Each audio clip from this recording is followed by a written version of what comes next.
বাবা মা সম্পদ বন্টন করার সময় বা যখন নগদ টাকা পয়সা বা সম্পদ সন্তানদেরকে দিবেন, গিফট দিবেন, হাদিয়া দিবেন, তখন অবশ্যই সমান হারে দিতে হবে। একজনের বেশি আছে তাকে দিবে না, আরেকজনের কম আছে তাকে দিবে, এই এখতিয়ার বাবা মাকে দেওয়া হয় নাই। ভালো করে শুনে রাখেন, বাবা মা কি করতে হবে? ইনসাফ বজায় রাখতে হবে। মেয়েদের অধিকার বঞ্চন থেকে তাদেরকে বঞ্চিত করার ক্ষেত্রে এই একটা আইটেম শয়তান আমাদের মাথায় ঢুকায় দেয়। আমি সব জায়গায় বলি, আপনাদেরকে আজকে বলে যাচ্ছি, প্রতিজ্ঞা করেন যুবকরা, আপনার বাবা মায়ের সম্পদে আপনার বোনের অধিকার কোরআন যতটুকু বলছে চুল পরিমাণে কম দিবেন না, বুঝে পুরোটা দিবেন, ইনশাল্লাহ আপনার রুজিতে আল্লাহ বরকত দিবে।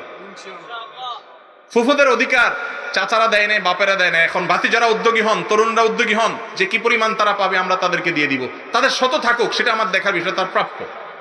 ভাই আমার কোটি টাকা আছে, সেই জন্য আপনার কাছে আমি 200 টাকা পাবো, আপনি বলবেন যে না তার তো কোটি টাকা আছে, তাহলে তার 200 টাকা না দিলেও চলবে, এটা সঠিক? আমার কোটি টাকা থাকুক আর না থাকুক আপনার কি, আমার পাওনা টাকা আপনি আমাকে দিতে হবে।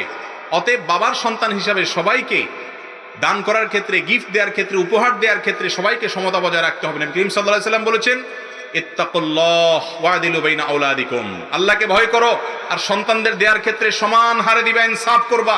আল্লাহ নবী সাল্লাল্লাহু আলাইহি ওয়াসাল্লাম এক সাহাবীকে জিজ্ঞাসা করেছেন, তিনি এক সন্তানকে দিয়ে এসে বলছেন, রাসূলুল্লাহ অমুক সন্তানকে আমি দিছি। তিনি বলছেন অন্যদেরকে দিছো? বলে না দেই নেই। বলে সবাইকে সমান হারে দিয়ে আসো।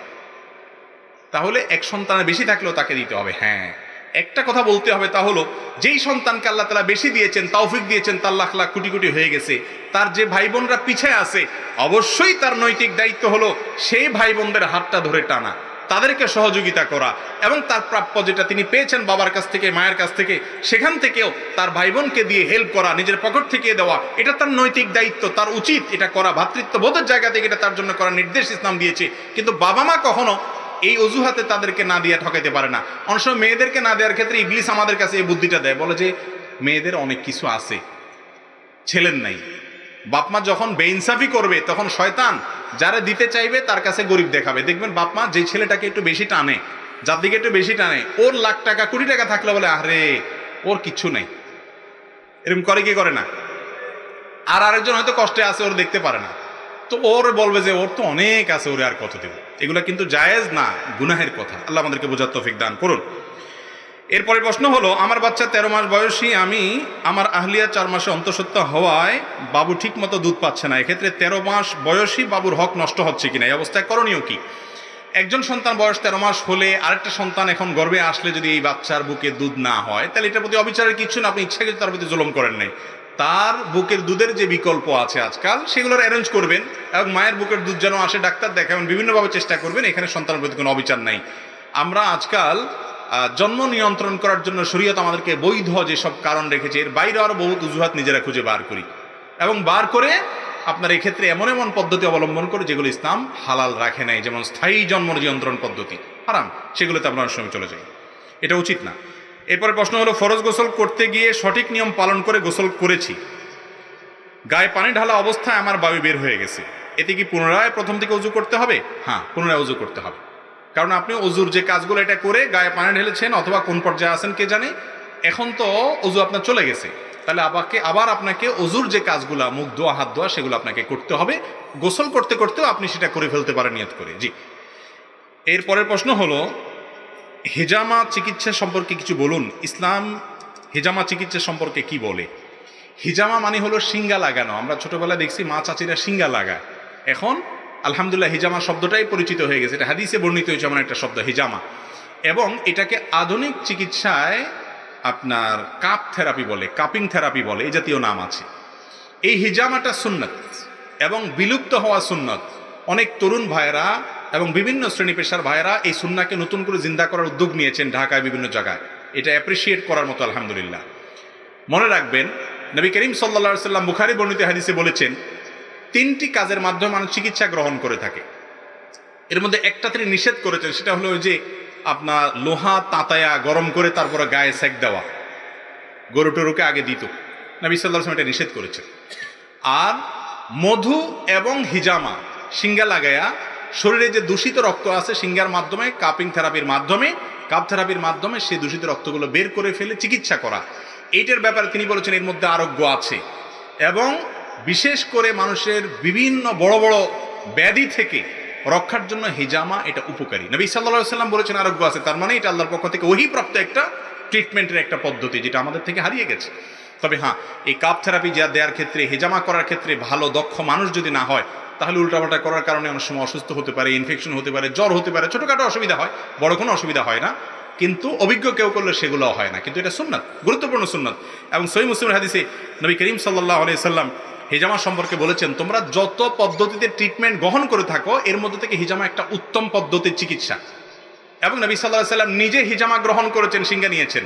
বিধায় শরীরে এ দূষিত রক্ত এগুলো বের করার মাধ্যমে হিজামা ট্রিটমেন্ট করাটা সুন্নাহ। এবং আমি ব্যক্তিগতভাবে অনেক মানুষকে চিনি যাদের শরীরে বিষ ব্যথা, নানা রকমের অসুবিধা হতো, এদেরকে হিজামা করার পরামর্শ দিয়েছি, হিজামা করেছেন, তারা সুস্থ হয়েছেন। কয়েকদিন আগে আব্দুল্লাহ সাইফুল্লাহ ভাই হিজামা করিয়েছেন এবং তিনি বলেছেন যে তিনি অনেক ভালো ফিল করছেন অনেক অসুস্থ থেকে, আলহামদুলিল্লাহ। এবং আর অনেক মানুষ আমার জানাশোনা আছে, আলহামদুলিল্লাহ। এই আমলটা আমাদের জিন্দা করা দরকার এবং এটা সুন্নাত, হাদিস দ্বারা সুসাব্যস্ত হয়েছে, বহু হাদিসে বর্ণিত হয়েছে। এবং এই ক্ষেত্রে বিশেষ করে যাদের জাদুগ্রস্ত, জাদুর কারণে শরীরে অনেক সময় দূষিত রক্ত হয়ে যায়, দুষ্ট জিন শয়তানের প্রভাবে অনেক সময় হয়, এগুলো হিজামার মাধ্যমে যখন বের করে ফেলা হয়, মানুষ সুস্থ ফিল করে। এবং এ জাতীয় অদৃশ্য যে সমস্যাগুলো বিশেষ করে হয় দুষ্ট জিনের তরফ থেকে, এগুলোর ক্ষেত্রে হিজামা, সেহের বা জাদুর ক্ষেত্রে, ব্ল্যাক ম্যাজিকের ক্ষেত্রে হিজামা অনেক বেশি উপকারী। আল্লাহ তাআলা আমাদেরকে আমল করার তৌফিক দান করুন। এরপরে প্রশ্ন হলো, পেশাব বা পায়খানা করার সময় কথা বলা যায় কিনা? পেশাব বা পায়খানা করার সময় কথা বলা মাকরুহ। কথা বলা কি ভাই এই টাইমে? মাকরুহ, অপছন্দনীয় কাজ, ভালো কাজ না। একান্ত প্রয়োজন হলো, আপনি ভিতরে গেছেন, পানি নাই, একটু বললেন ভাই পানিটা ছাড়েন, এটুকু বলাতে অসুবিধা নাই, এটা তো আপনার দরকারি কথা।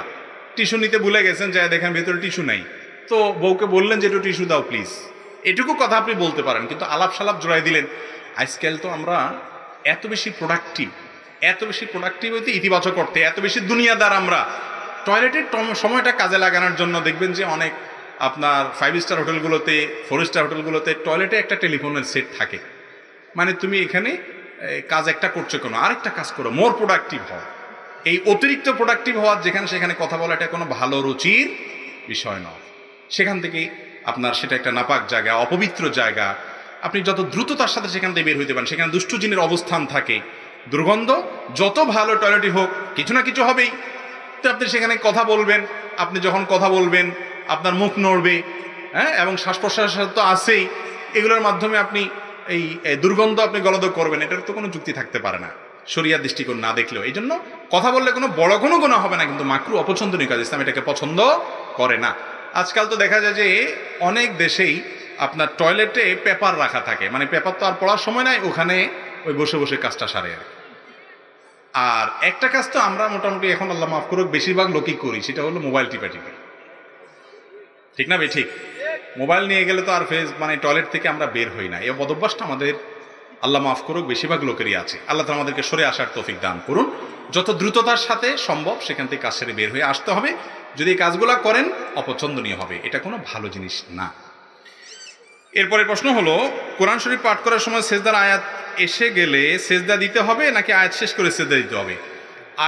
সেজদার আয়াতটা পড়ে তৎক্ষণাৎ আপনি সেজদা দিবেন, এটাই হলো সুন্নাহ। নবী করিম সাল্লাল্লাহু আলাইহি ওয়াসাল্লাম সেজদার আয়াত তেলাওয়াত করার সাথে সাথে সেজদা দিয়েছেন এবং তার সাথে উপস্থিত সবাই সেজদা লুটিয়ে পড়েছে। সেজদার আয়াতে কি আছে যে আমাদের সেজদা দিতে হয়? ইন্টারেস্টিং একটা বিষয়। সেজদার আয়াতে বলা আছে আল্লাহর কোনো বান্দা আল্লাহর কোনো নেয়ামত দেখে, কোনো কুদরত দেখে বা বিশেষ কোনো সিচুয়েশনে সেজদা লুটিয়ে পড়েছেন, সাথে সাথে আয়াত পড়ার পর আমরাও একাত্মতা পোষণ করার জন্য সেজদা লুটিয়ে পড়ি। কথা বুঝাতে পারছি?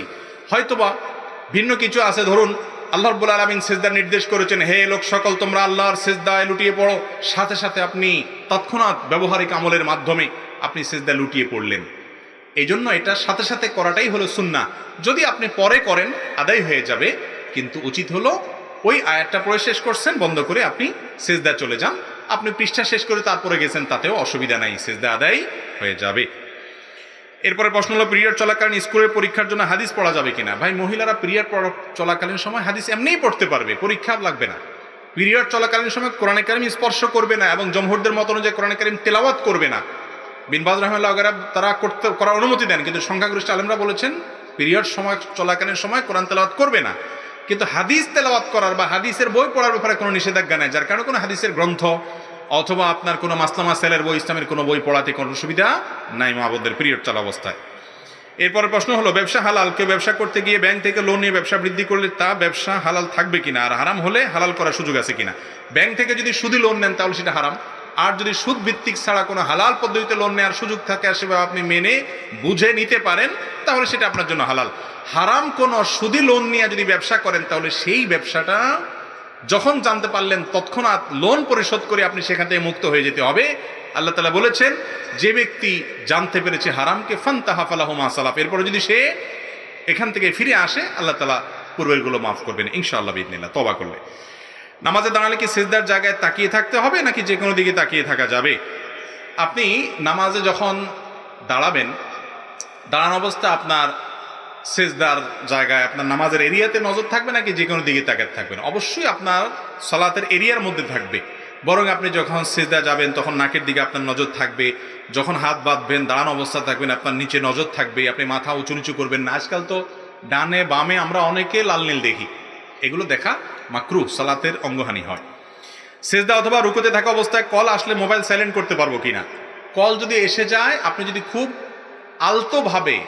আলতোভাবে যদি মোবাইলটা একটু টিপ দিয়ে সাইলেন্ট করে ফেলতে পারেন অথবা কেটে দিতে পারেন, এটুকু জায়েজ আছে। অনেকে দেখা যায় মোবাইলে কল আসছে বাজতেই থাকে, জাকানাকা গান দিয়ে রাখছে রিংটোনে, ওইটা বাজতেই আছে, সবার নামাজ নষ্ট হচ্ছে, উনি খুব আরামের সাথে দাঁড়ায় আছে, কারণ ধরে না ধরলে নামাজ নষ্ট হয়ে যাবে। না ভাই, এতটুকু ধরে আপনি বন্ধ করে দিলে নামাজ নষ্ট হবে না। যেমন আপনার চুলকানি আছে, ধরুন এক জায়গায় খুব চুলকাইতেছে, এই টাইমে আপনার চুলকানির চোটে অবস্থা খারাপ হয়ে যাচ্ছে, চেহারা লাল হয়ে যাচ্ছে, কিন্তু আপনি হাত ছাড়তেছেন না, না এত হাট হওয়ার দরকার নেই, ওখানে একটু হালকা ডলে আপনার চুলকানির যে কষ্ট সেটা দূর করে দেন, এটা জায়েজ আছে। হ্যাঁ, আমলে কাসির হয় এরকম কাজ করা যাবে না। আমলে কাসির কি? ধরেন মোবাইল কল আসছে নামাজে, আপনি পকেট থেকে মোবাইলটা বাইর করে এরপরে সুন্দর করে আপনি দেখলেন কে করলো, আরে বেটা সময় পাইলি না, এটা আমি দিলেন কাইটা, এত কাহিনী যদি করেন তাহলে নামাজ নষ্ট হয়ে যাবে। কথা বুঝতে পারছেন? অর্থাৎ আপনি মোবাইল নিয়ে এত টিপাটিপি করলেন যে মানুষ দেখে সন্দেহের মধ্যে পড়ে যায় বেটা কি নামাজ আছে না নামাজের বাইরে আছে। এই লেভেলে যদি চলে যায় তাহলে আপনার আমলে কাসির হয়ে গেছে, নামাজ ভঙ্গ হয়ে যাবে। কথা কি বুঝাতে পারছি?